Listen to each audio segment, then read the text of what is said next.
Let us now learn how the number of elements will decide the types of sets.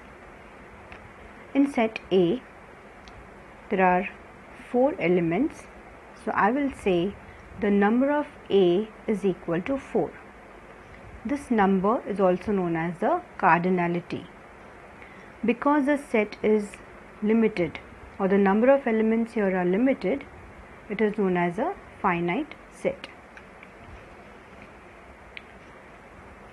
In these two sets, this set is continued here and the C set is continued on both the sides. So it is an infinite set. For an infinite set, we cannot write the number of elements.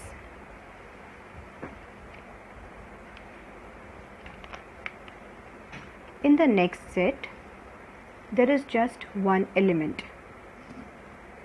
So, the number of elements here is 1. It is known as a singleton set.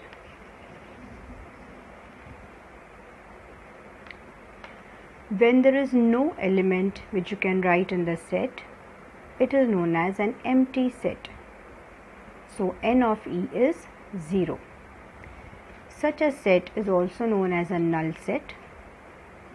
So, instead of writing e equal to the brace brackets, I can write it as e equal to this symbol which is phi.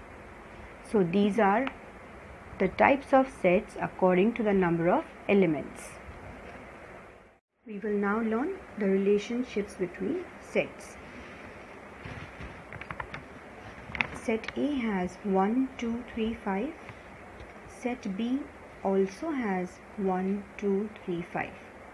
So when two sets have exactly the same elements, we call them as equal sets and we write it as A equal to B. The next given to us is in the set builder form. M is a letter in the word TEA.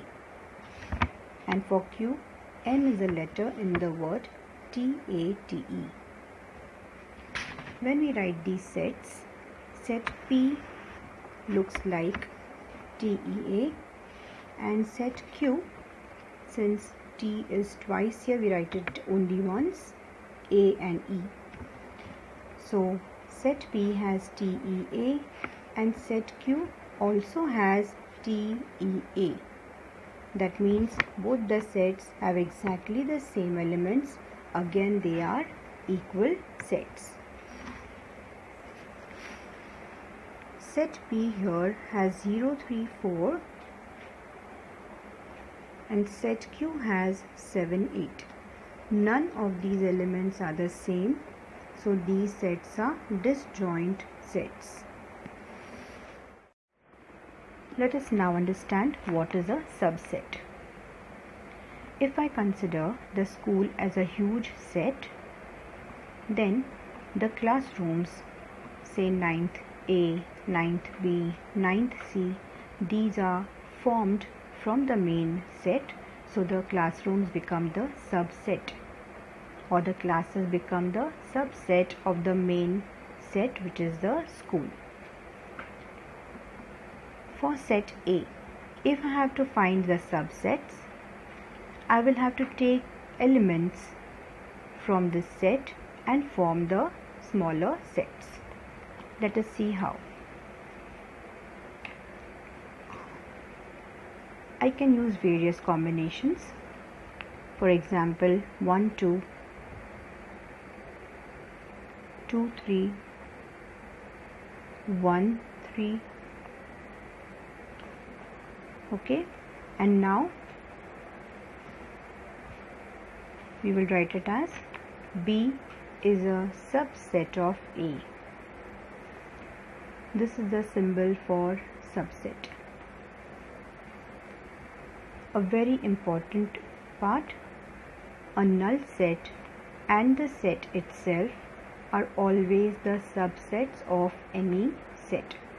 So E, I will write all the elements again, and finally F, which is a null set. So these are the subsets of set A. You may take these examples as for practice.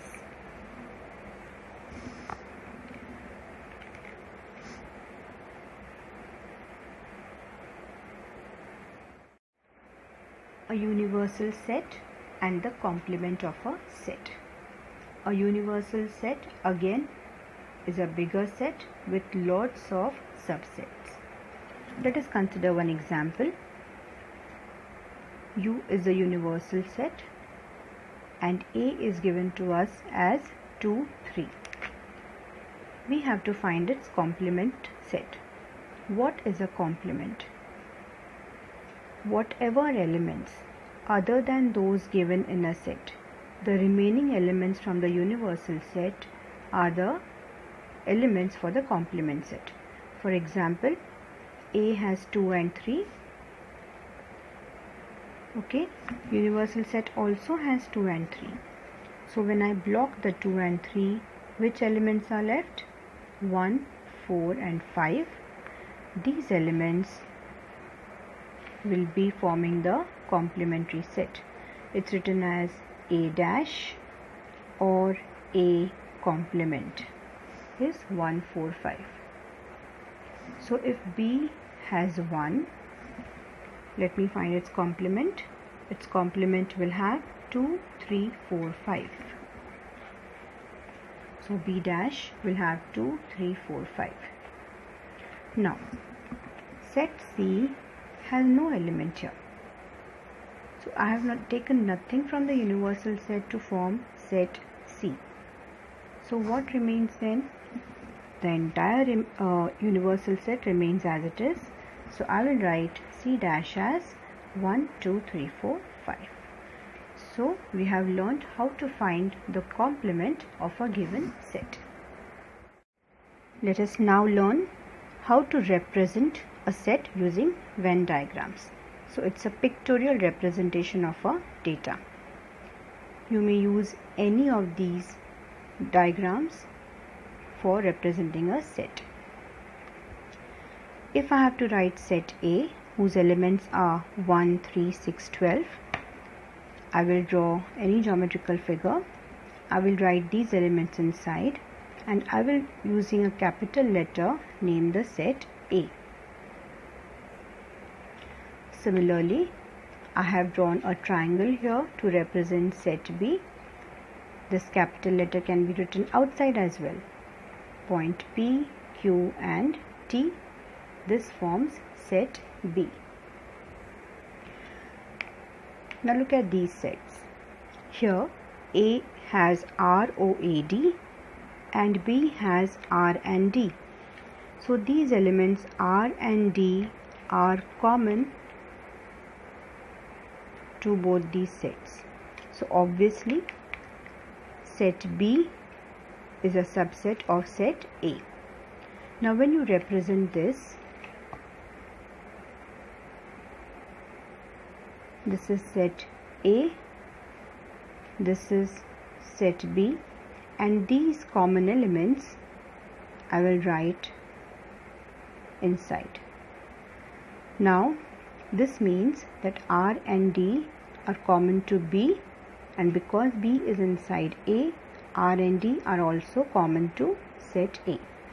Now these two remaining elements I will write here because they are also a part of set A. Now let us represent a complement set using the Venn diagram. This is a universal set given to us and this is set M. Let us draw a box for the universal set and write U for it.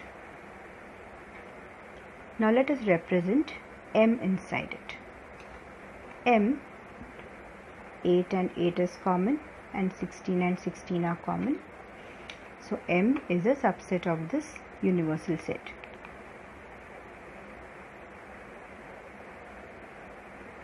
So this is set M. Which are the elements here? 8 and 16. The remaining elements, will form the complement set. So I will write 5, 10, 11, and these are forming the complement set. So this will be M dash. Okay, so the set and its complement. So we can use the Venn diagrams to represent various types of sets as well as a subset and the complement set.